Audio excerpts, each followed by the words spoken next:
Tere, mina olen Maire Kebinau ja olen kokku puutunud teises keeles õpetamisega juba 20 aastat ja rohkemgi.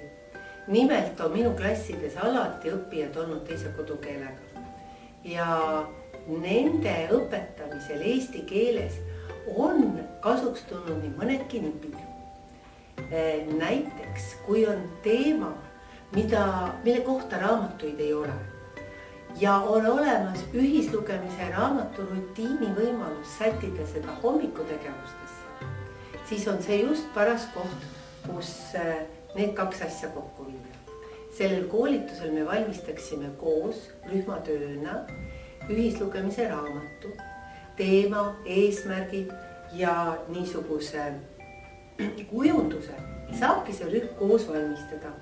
Mul oli väga tore kogemus ühe rühmaga, kus õpetajad otsustasid näiteks teha raamatu osavatest kätest.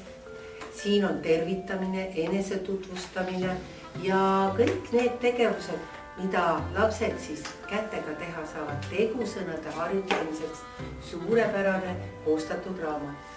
Või teine rühm otsustas Meie maa planeet ja sama raamatu sisse on köidetud väga mitmest rubriigist sõnavara, näiteks päikesest, veest, õhust ja kuidas need siis meie igapäevast elu ümbritseb. Nende raamatute koos lugemiseks on olemas ka omad niisugused rutiinsed nipid, kuidas ühe raamatuga tööd teha nädal, võib-olla 2, nii et lõpuks need lapsed loevad neid raamatuid ise ja kasutavad seda sõnavara päris aktiivselt.